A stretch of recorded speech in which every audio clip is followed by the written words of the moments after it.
Hello, CCL Sports Cards fans. What is up and welcome back. You know, I had planned on launching my 2022 Bowman review today, and it is coming. Shout outs to channel watchers Caleb and X-Boy, who really want to see it. However, I feel it is more important at this point in time to talk about the sports card market and the slowing environment. And to be quite honest, I could have used this advice like 20 years ago. So I figured I'd talk about it. Now, to be clear here, I think the slowdown in the sports card market is offering a lot of opportunity if you're a buyer, in terms of picking up your favorite players and prospects at lower prices. An example of which is a 2020 Bowman Chrome Jason Dominguez Auto in PSA 10, which just sold at auction for $860 this past week.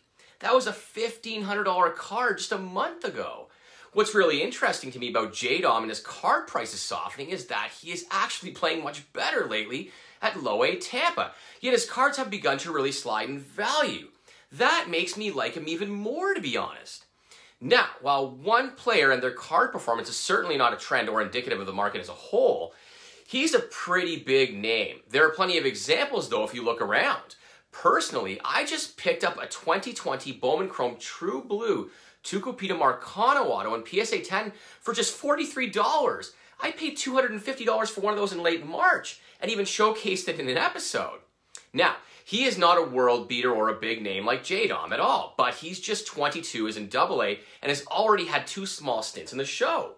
His base autos in PSA 10 were routinely going for $40 to $45 just 2 weeks ago, and a green PSA 9 sold for that in early May. Wax has begun to fall too, which personally, even though my investments are losing money, is really a good thing for the hobby as a whole. I alluded to it in what is up with the price of wax. An example of slumping prices is 2020 Bowman Draft. It was $8,000 just a few weeks ago for a jumbo case and is now $7,000. 2020 Bowman jumbos are no better. They peaked out at $16,000 about 5 to 6 weeks ago, and now they're only $12,000. Now, while some of that can be attributed to Bobby Witt's subpar debut and slumping card prices in the likes of Anthony Volpe, as he has not performed well by any means at AA Somerset, the general trajectory for much of Bowman has been down.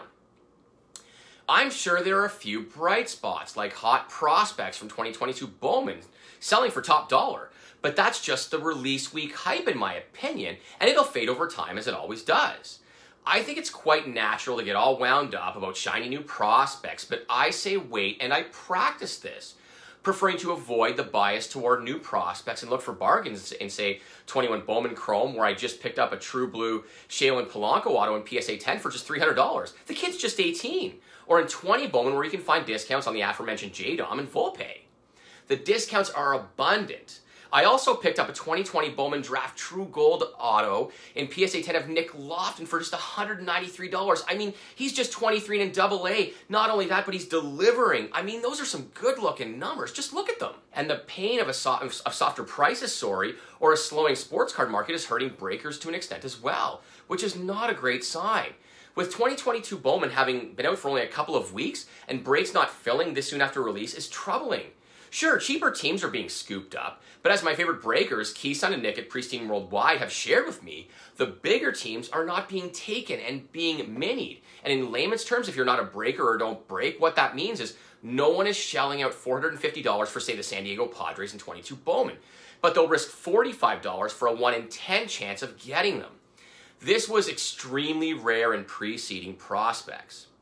So is the sports card market in trouble? I say yes. But again, this could be an opportunity if you have players you like and have some cash to buy. The reason for the soft market in cards can easily be explained. People are feeling less rich these days. Take a look at the price of gas. It's hit $6 a gallon in some parts of the United States. And up here in Canada, it's $2 plus per liter. That hurts. Interest rates are rising too, meaning if you carry debt, it's costing you more to make the payments on, say, a line of credit. Those things alone can cause a cash flow crunch. But it's more than that. Inflation is at 8%. In layman's terms, that just means everything you buy, sports cards aside, like groceries or appliances, are costing more. Then take a look at Wall Street. The markets are down 20% or more, so people are tightening up. When the markets go down, we feel less rich. While I'm not a crypto guy, you can't help but notice that Bitcoin and these things are getting smashed. Now, you may concur with my sentiments, but still ask, Chris, why should all that hurt card prices? because cards are a collectible when all is said and done. No matter how much we love them, like art or cars, anything like that. When the economy and the markets go into the toilet, people just stop buying these frills or paying less for them because food, rent, and other bills like gas take precedence. While we all love sports cards, myself included, and it's more mainstream than perhaps ever before, it's not a necessity. And while it's somewhat investable, investments as a whole are getting crushed. Now, I'm not saying to sell everything and just move on. Be aware that if you're selling cards, you may get less than you thought you might even a couple of weeks ago. My advice in this situation is don't sell your best cards. I've been there and I've done that too, and thankfully I've lived to regret it. When I had my cash flow issue many years ago in the early part of the millennium, I let some pretty big cards go for not very much money that are worth 20 to 30 times now. Ichiros, Pujols, Cabrera, Hallidays, I could go on, but I won't. My advice is this: sell off the ones you feel don't have potential longer term, or said another way, don't sell your best assets. Now, if you're a buyer and love the sports card market and hobby, shop for bargains because they're abundant these days. Be it in Facebook groups or eBay auctions, the deals are there to be had.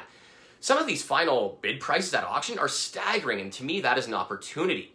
So, tell me in the comments below, how do you feel about the state of the sports card market? What have you noticed? What are you doing to navigate through it all? I'm really curious, tell me.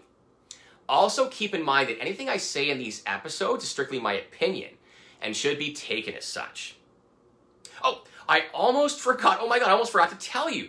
I am hitting the National in Atlantic City in late July. I'll be there with my family from July 26th to July 29th. So if you're gonna be there, let me know. It's my first National and I'm so stoked. You guys have an amazing start to your week.